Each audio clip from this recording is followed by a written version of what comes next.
கதை ஆரம்பம். கான் நகரம் மாஃபியா கட்டுப்பாட்டுல இருக்கிற இடம். அந்த கும்பலோட தலைவன் C4 இரும்பு முஷ்டியோட எல்லாத்தையும் கட்டுப்படுத்துறான்.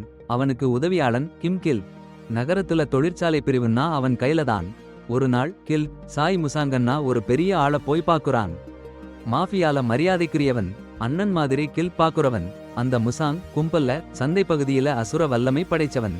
போனா மோயிங்னு ஒருத்தன் சந்தையில விளையாட்டு விளையாடிட்டு இருக்கான். அவனுக்கு சந்தை கட்டுப்பாடு. சந்திச்சு வாழ்த்து சொல்லி மரியாதை காமிச்சிக்கிறாங்க. அப்புறம் கில் ஃப்ரெண்ட்ஸ கூட்டி கல்யாண விழா செலிப்ரேட் பண்ண ஏற்பாடு.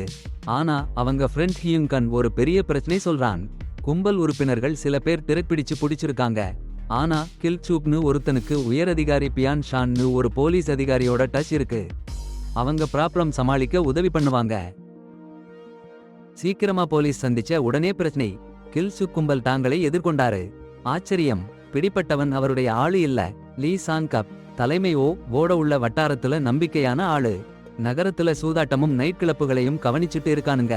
இந்த கண்டுபிடிப்பு உடனே ஒரு லோக்கல் பார்க்குல ஒரு தீவிரமான சந்திப்புக்கு நீட்டியது. கில் சுக் முசாங் சாங் உட்கார்ந்து சாங் கப்போட செயலை பத்தி விவாதிச்சாங்க. சாங் கப் அவருடைய டீம் அவங்க பகுதியில போதைப் பொருட்களை உபயோகிச்சு விற்பனை பண்ண அனுமதிச்சிருக்கான்னு தெரிய வந்தது. கும்பலோட விதிமுறைகளை மீறி கில் சாங் கப்பை அவங்க எல்லாரும் சட்டவிரோத போதைப் பொருட்களை அவங்க பகுதிகளில இருக்க விடமாட்டோம்னு சம்மதிச்சிருக்கோம்னு ஞாபகப்படுத்தினாரு. சண்டை போட்டுக்கிட்டு இருக்கும்போது தலைமை வந்தாரு. 3 பேரையும் திட்டினாரு. முசாங்கை அவரு வயசானவங்க இளையவங்கள நல்லா பாத்துக்கணும்னு சொன்னாரு. கில்க்கும் சாங் கப்பை குறை சொல்லிட்டு இருக்காதேன்னும் அவன் மறுபடியும் அதே தப்பு பண்ணாம பாத்துக்க உதவி பண்ணணும்னு சொன்னாரு. அதே சமயம் ஒரு கட்டிடத்தோட ரூஃப்டாப்ல லீ மின்சுக்னு ஒருத்தன் மினு ஒரு பெரிய கடற்கொள்ளை தலைவனுக்கு வேலை பார்க்கிறான். அவன் வேலைன்னா அவன் பாஸோட கொலை காரியங்களை சுத்தம் பண்றது. ஆனா இந்த மினுவுக்கு சலிச்சு போச்சு. பாஸ் பங்கன் என்ன சொன்னாலும் கேட்க மாட்டேன்னு முடிவு பண்ணிட்டான். அவன் பாஸ்ட போய் சண்டை போடுறான். நல்ல வேலை பண்ணிருக்கேன், எனக்கு நல்ல பதவி கொடு, நிறைய காசு கொடுன்னு கத்துறான். ஆனா பங்கன் அவன் பேச்சு கேட்கல. சட்டுன்னு கடுப்புல மினு பங்கனை அவன் மார்ல குத்தி கொன்னுட்டான். போலீஸ் வந்தாச்சு. பங்கனையும் அவன் டீமையும் சடலமா கிடக்க பார்க்கறாங்க. இன்னும் ஒரு இளைஞன் கொலை பண்ணின மாதிரி நடிச்சு வைக்கப்பட்டிருக்கான். அந்த இளைஞன் மினு கிட்ட நிறைய கடன் பட்டிருக்கான். அந்த கடனை அடைக்க அவன் கொலை காரியத்துல கைமாட்டான்னு மினு கட்டாயப்படுத்திருக்கான்.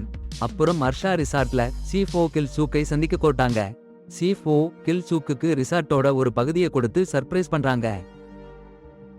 சரி பாருங்க, சாங் கப் அதிகாரத்துல தான் இருந்தாலும் தலைவர் சொல்றாரு கிலோவோட கட்டுப்பாட்டை விட சாங் கப்ல நம்பிக்கை இல்லைன்னு.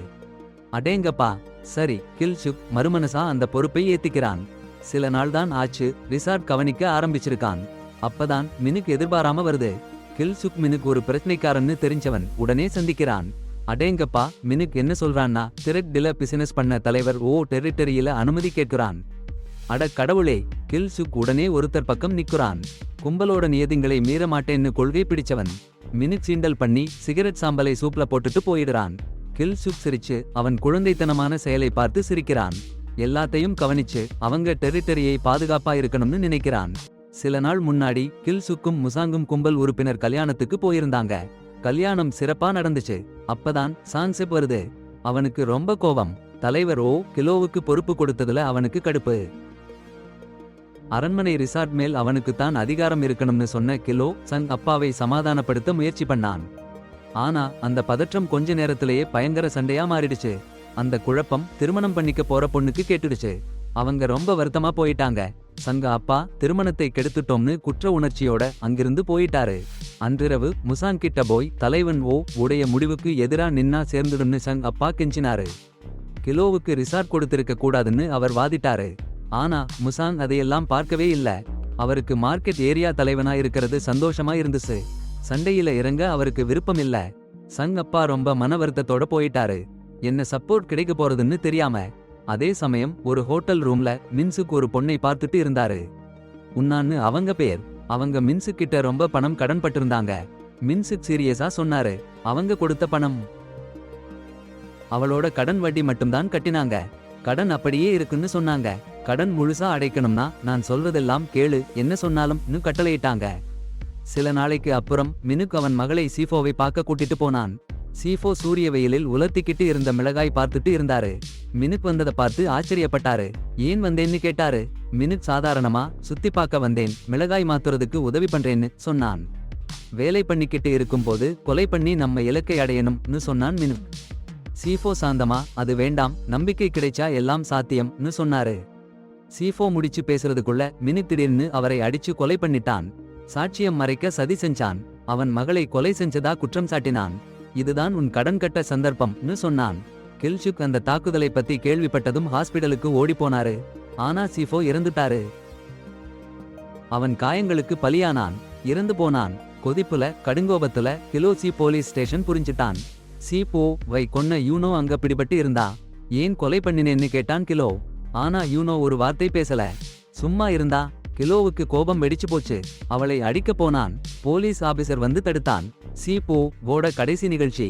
மாஃபியா கும்பல் முழுசும் வந்திருந்துச்சு அஞ்சலி செலுத்த. நிகழ்ச்சி முடிஞ்சதும் சாங் சீப், கிலோ, முசாங் சந்திச்சாங்க. அடுத்த கட்ட திட்டத்தை பத்தி பேச.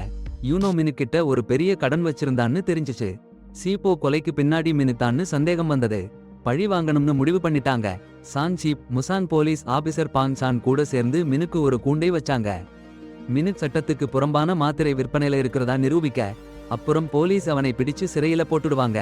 வாங் சான் தலைமையிலான போலீஸ் டீம் MSO அசோசியேட்ஸ் கம்பெனியை கண்காணிக்க ஆரம்பிச்சுட்டாங்க. சரியான நேரம். மினு அமைதியா அவரோட ஆபீஸ்ல உட்கார்ந்து ரோட்ல நடக்கிற சதி எல்லாம் அவருக்கு தெரியுமென்னு மாதிரி இருந்தாரு. போலீஸ் முக்கூட்டாளிகளை பிடிக்கிறதுக்கு அந்தரங்கமா வேட்டையாடிச்சு. திரட்டில் பண்றப்ப பிடிச்சிடுவோம்னு நினைச்சாங்க. ஆனா கைது பண்ணாப்புறம் திகிலான சம்பவம்.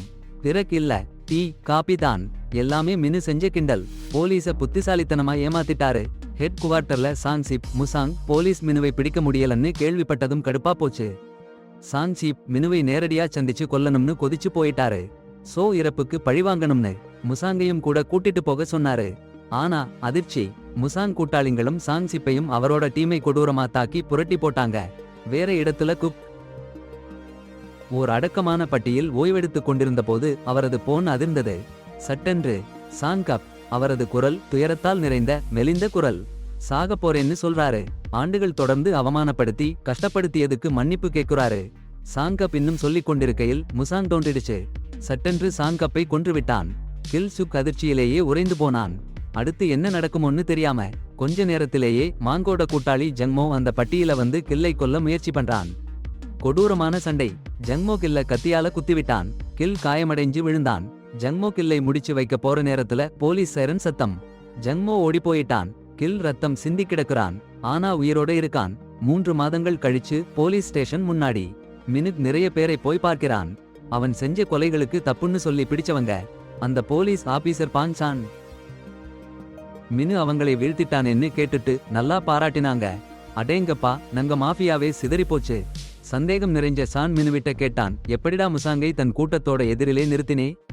மினு சாதாரணமா சொன்னான், ஓ தலைவன் கில் சுக்குக்கு ரிசார்ட் கொடுத்ததுல சந்தேகத்தை விதைச்சேன். அவ்வளோதான். அதுலேயே பிளவு விழுந்துடுச்சு. ஒருத்தரை புரட்டி போட்டாங்க. கில் சிகிச்சை முடிஞ்சு வந்தான். அவன் கூட்டத்தோட நண்பர்கள் சாகுறதுக்கு நீதி கேட்கணும்னு தீர்மானிச்சுட்டான். பயம் இல்ல. முதல்ல ஓ தலைவனும் சூப்பும் கல்லறைக்கு போய் வணங்கிட்டு கொஞ்சம் தன்னம்பிக்கையை பெருக்கிக்கிட்டான். அப்புறம் பங்சான் ஜெயிலுக்கு போய் உன்னாவ சந்திச்சான். மினுவை வீழ்த்த போறேன்னு திட்டம் சொன்னான். உன்னா பங்சான் கிட்ட மினு மேல எந்த குற்றச்சாட்டுமே இல்ல. இப்ப அவன் சரி பாருங்க, ஒரு பொண்ணு சுதந்திரம்னு சொல்லிக்கிட்டு சட்டம் தர்மம் எல்லாம் அவளுக்கு பின்னாடி. அவங்க மனசுல இருக்கிறது தான் சரின்னு முடிவு பண்ணிட்டாங்க. போலீஸ்லாம் பயனில்லன்னு நம்பிக்கை இல்லாம போயிடுச்சு. மின்சுக்டா அந்த கெட்டவன் சுதந்திரமா வலம் வர்றானேன்னா போலீஸ்லாம் என்ன பண்றாங்கன்னு தெரியலையே. அப்புறம் என்ன பண்ணாங்கன்னா மின்சுக் கொலைகாரனை பிடிக்கணும்னு கில் சுக் என்ன பண்ணாருன்னா சின்னு கிட்ட போனாரு. அந்த சின்ன கேங்னான் ரிசார்ட்ல பெரிய பங்குதாரர். சின்னுக்கு மின்சுக் மேல ரொம்ப பகை. ஏன்னா மின்சுக் அவங்க முன்னாடி பாஸ கொன்னு புரட்டி போட்டானாம். சின்ன கிட்ட உதவி கேட்டாரு. ஆனா சின்னா நொந்துட்டாரு. மின்சுக் இப்போ பெரிய அளவுல வளர்ந்துட்டானாம். ரொம்ப பலமுள்ளவனாம். சின்னதா ஃப்ரீஸா ஆயிட்டாரு. அப்போ கில் சுக் என்ன பண்ணாருன்னா ரிசார்ட்ல இருக்கிற அவங்க பங்குகளை சின்னா கிட்ட கொடுத்தாரு. பெரிய பங்குதாரரா ஆகணும்னு சின்னா ஆசைப்பட்டுட்டு இருந்தானே. அது கேட்டதும் சின்னா கண்களை திறந்து பார்த்தாரு. சரி உதவி பண்றேன்னு சொல்லிட்டாரு. அப்புறம் என்ன ஆச்சுன்னா கில் சுக் மின்சுக் கிட்ட போய் நேருக்கு நேர் சந்திச்சாரு. ஏன் அவங்களை விசுவாசத்தை துரோகம் பண்ணினேன்னு கேட்டாச்சு. முசான் சொல்றான், தலைவன் அவனை ஒரு சின்ன இடத்தை மட்டும் கொடுத்தான்னு. கிர்சுக் பெரிய ரிசார்ட் கிடைச்சுச்சுன்னு. அவனுக்கு அது சின்ன கொடுமை தான்னு. ரிசார்ட் எனக்கு தனிப்பட்ட லாபத்துக்கு இல்லன்னு கிர்சுக் சொல்றான். மன்னிப்பு கேளுன்னு சொல்றான். ஆனா முசாங் ஒரு சின்ன சாரி கூட சொல்லல. அப்போ ஜங்மோ வந்து முசாங்க அங்கேயே குத்தி கொன்னுட்டான். அதே சமயம் பாங் சான் அவன் போலீஸ் டீம் மினுக்க கைது பண்ணுறாங்க. போதை மாத்திரை கடத்தல் காரணமா கொலை பண்ண சொன்னதால மினுக் எல்லாத்தையும் மறுக்கிறான். சரியான சாட்சி இல்லன்னு. ஆனா அவனை போலீஸ் ஸ்டேஷனுக்கு அழைச்சிட்டு போறாங்க. அதே சமயம் சேர்மன் சின் அவன் ஆட்களுக்கு சீக்ரெட்டா ஆர்டர் கொடுக்கிறான். மினுக்கையும் கிர்ச்சிக்கையும் கொல்லணும்னு. அவனோட லட்சியம் ரிசார்ட் முழுவதையும் கைப்பற்றி அவருக்கு எதிராக நிற்பவர்களை அப்புறப்படுத்தணும்னு ஷின் பயங்கரமா திட்டம் போட்டான். ஆனா அவனுக்கு தெரியல, கில்லுக்கு உண்மையான கூட்டாளிங்க ஷின் கூட்டத்தையே ஒட்டி கிடந்து சரியான நேரத்துல தாக்கி அவங்க திட்டத்தையே நொறுக்கி போட்டாங்க. அடேங்கப்பா, அப்படியே கீழே போட்டு தள்ளிட்டாங்க. இதுல கில் சுக் ஷின்னோட நம்பிக்கை துரோகத்தை கண்டுபிடிச்சிட்டான். மினுக்காட்ட கிள்ளி போட்ட பிறகு தன்னை கொல்ல ஷின் திட்டம் போட்டிருக்கான்னு தெரிய வந்துடுச்சு. இதை கில் சுக் எப்படியும் சும்மா விடமாட்டான். உடனே அவன் நம்பிக்கையான ஒருத்தரை ஷின்னை எதிர்கொள்ள அனுப்பி வைக்கிறான். அதோட மினுக்கு இருக்கிற போலீஸ் காரை கில் சுக் கூட்டம் தடுத்து நிறுத்திடுச்சு. போலீஸ் அதிகாரி பாங்சன் காரிலிருந்து இறங்கி கில் சுக் கிட்ட போலீஸ் வேலையில கை வைச்சா உனக்கு பெரிய சிரமம் வருங்கிறது உனக்கு தெரியாதா நு கடுமையா எச்சரிக்கிறான். பிறகு மினு பாதுகாப்பா ஸ்டேஷனுக்கு போற மாதிரி பாத்துக்கிறேன்னு சொல்றான். கில் சுக் பாங்சன்னோட நல்ல நோக்கத்தை புரிஞ்சுக்கிட்டான். சரின்னு சொல்லி விட்டுடறான். ஆனா கார் போறப்போ மினுக்கு உள்ளே இருந்து அந்த அதிகாரியையே தாக்கிடுச்சு. சி, என்ன டென்ஷன். காரின் பயங்கர மோதல். ஒரு கணம் காருக்குள்ள இருந்த அதிர்ச்சி. மினுகு காயங்களோடு கார் சிதைவிலிருந்து புரண்டு வெளியே வந்தான். அவனுக்கு என்ன நிலைன்னா பாருங்க, கிலோவோட டீமுக்கு எதிரா ஒரு வெறிச்சி போர். ஒவ்வொருத்தரையும் தள்ளி விழுத்தி அவன் செஞ்ச காரியம் பாருங்க. கிலோ சூப் சும்மா பார்த்துக்கிட்டே இருந்தான். சரியான நேரம் வர காத்திருந்தான். பின்ன என்ன ஆச்சுன்னா, கிலோ மினுகுட்ட நேரடியா போய் ஒரு மிரட்டல் போர் செஞ்சு அவனை தோற்கடிச்சிட்டான். மினுகு சாகுற நேரத்துல ஒரு உண்மையை சொன்னான். அவனும் கிலோ சூக்கும் ஒரே மாதிரி கொடூரமான கொலையாளிகள்னு. கிலோ சூக்குக்கு அதுக்கு எந்த பதிலும் இல்ல. அவன் மினுகுவை யோசிக்காம கொன்னுட்டான். முன்ன கார் மோதியதுல உயிர் பிழைச்ச சின்ன சான் கிலோ சூக்கிட்ட கேட்டான், இவ்வளவு உயிரை எடுத்ததுக்கு உனக்கு ஒரு கொஞ்சம் கஷ்டமா இல்லையான்னு. கிலோ சூக் சொன்னான், நான் நிறைய நாள் முன்னாடியே சாக்கிட்டேன். எனக்கு கொஞ்சம் உள்ளூர கஷ்டமா இருக்கு. எனக்கு சாரி. எனக்கு உண்மையிலேயே சாரி. என் கும்பலோட நிறைய நண்பர்களை நான் தொலைச்சிட்டேன்.